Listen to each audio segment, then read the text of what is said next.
Joining me now from Louisiana, Congressman Steve Scalise, the House Minority Whip. Welcome back to Fox News Sunday. Good to be back with you, Mike. Congressman, we want to begin with breaking news. Reports out of New York that an intruder with a large knife, perhaps even a machete, attacked the home of a Hasidic rabbi as people were gathered to celebrate Hanukkah. Police say they've arrested a suspect. Your reaction, sir?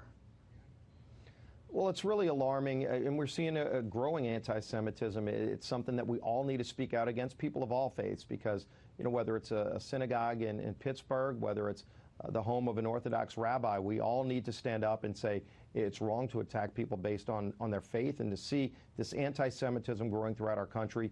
It's something we all need to not only be alarmed about, but also stand up against. Is there some kind of government response that's logical to this, to a wave of anti-Semitism that we've seen in New York? Well, I think our reaction needs to be quick and direct, that anti-Semitism is wrong, that attacks on people of faith are wrong, and that regardless of who's attacked, we're going to stand up against it, not try to figure out who did it. That's law enforcement's job, and law enforcement is doing a great job, by the way, of making sure that they're getting the suspect. Too often in Washington, you see people trying to figure out somebody's motives instead of just saying it's wrong and attack it. Call it out for what it is. Anti-Semitism is wrong. We need to stand up against it, and it's unfortunately starting to pop up all around the country more and more. So we need to stand up and be very vocal and very united against it. Okay, to your role as one of the top Republicans in the House of Representatives, what are your expectations when Congress returns?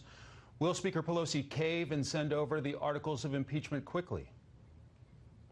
Well, it's our duty to turn it over. It's not like some mechanism she can control. The House passed it. They shouldn't have. I mean, you look at what the evidence was, and Speaker Pelosi wanted to talk about the evidence. Every one of their witnesses testified under oath saying there was no crime, saying there was no quid pro quo. Maybe she's trying to carry out her own quid pro quo by acting as if she's got some kind of role in the Senate trial. They had a weak case. I think she knows they had a weak case. There was no evidence and no crime committed, and yet they still wanted to impeach the president to appease their radical base. That's what this was about from the beginning. They've neglected a real agenda for hardworking families, by the way. And so what you're seeing right now is, I think, Pelosi just exposing the fact she has no case and trying to have one more bite at the apple. They're even talking about more impeachments next year. How about they focus on lowering drug prices, securing our border, doing an infrastructure package that they could have done in a bipartisan way? They don't want to do any of that because they've become the party of impeachment. They have this obsession, it seems like, with carrying out this political vendetta that they have against the president instead of working with him to get things done. At least President Trump is working for families and creating jobs, getting an economy that's booming, and higher wages in people's paychecks. That's what we should all be focused on. Do you believe Speaker Pelosi is overreaching by trying to influence a Senate trial? Well, it's not her role to go over to the Senate. She could run for the Senate if she wants to be a senator.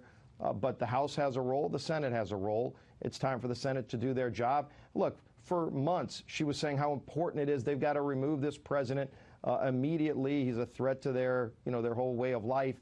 And then once they pass the impeachment, she doesn't want the Senate to get the papers to start the trial. They can't have it both ways. I think people see through this charade. It's a political charade. This is not what our founders intended impeachment to be used for. In fact, they wrote about it. Hamilton talked very specifically about the concern that impeachment would be used to carry out a political vendetta instead of to go after a crime. There was no crime committed, and so now all they're doing is trying to just attack the president personally because their field is so weak on the Democrat side, and the president's done such a great job at fulfilling his promises, the things he actually ran on doing. I wish Barack Obama and Joe Biden would have stood up to Russia and helped Ukraine as much as President Trump has helped Ukraine, selling Javelin missiles, allowing them to stand up to Russia in ways that Barack Obama and Joe Biden wouldn't allow Ukraine to do. Looking ahead, you've said Majority Leader Mitch McConnell will run a fair trial in the Senate, but Alaska Republican Senator Lisa Murkowski was critical this week of coordination between McConnell and the White House. She doesn't seem convinced, Congressman. Well, you've seen her make statements concerned about what Democrats have been doing and saying as well. And, you've heard Chuck Schumer making comments recently in the last 2 weeks that contradict things that Chuck Schumer, as a candidate for United States Senate, said in 1998 when he was running, saying he was running on a platform in part of acquitting Bill Clinton when he got to vote against impeachment in the House and then went over to the Senate and voted against impeachment there. So in the end, look, the Senate's going to conduct a fair trial. I have confidence in Mitch McConnell doing that. There was not a fair trial in the House, and I think that was very clear. And you see what Pelosi did there, literally shutting down the ability for the minority to even have a day of hearings, which is required under House rules. They broke that rule. They broke a lot of rules to ram through this impeachment charade just because they have a political vendetta against the president. He didn't commit a crime. Their star witnesses said under oath when asked, can you name an impeachable offense? Was there any bribery? Every one of them said no, and yet they still carried on. The Senate will have a fair trial, and you'll see an acquittal. Everybody knows it's going to end in acquittal. What they haven't done is what I think is just as important. They haven't focused on lowering prescription drug prices, which we passed a bill, by the way, unanimously out of committee. Every Republican, every Democrat voted to lower drug prices. Families would be paying those lower drug prices today because the president would have signed the bill. Pelosi won't bring that to the floor because of this obsession with impeachment. Connecticut Democrat Senator Richard Blumenthal says there are 5 to 10 Republicans with, quote, severe misgivings about McConnell's strategy. Does further delay risk bringing out more Senate GOP concerns? Well, look, you know, people can question strategy, and everybody might have their own tactics of how they'd go about it. Every impeachment, when you had a Republican divided House and Senate with the White House, they've always negotiated with the White House to have a fair process. That I think is what's missing in this. There was never an attempt by the Speaker to have any kind of negotiation on a fair process with the White House. It was done with a Republican House and a Democrat president under Clinton. It was done with a Democrat House and a Republican president under Nixon. They negotiated fair terms and processes so that you could have a fair trial. They didn't have that in the House. It was very clear that Pelosi didn't want a fair process. But in the end, it's going to end in acquittal. And so why don't we focus on real things that matter for hardworking families? Leader McConnell doesn't sound like he's in any rush. Meanwhile, President Trump's down at Mar-a-Lago stewing. Is there tension there?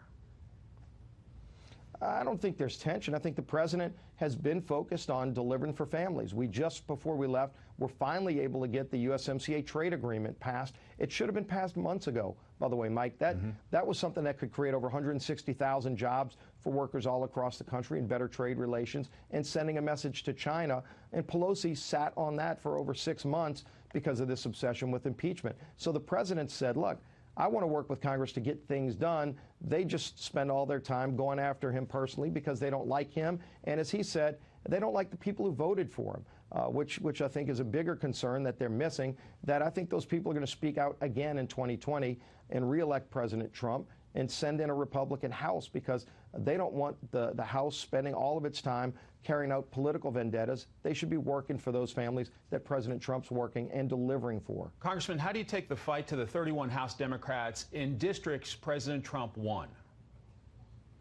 You got to go back and just continue to talk about the things that we would do if we were in the majority, actually delivering for those same families that expect Congress to be working for them, not fighting over their own personal power in Washington.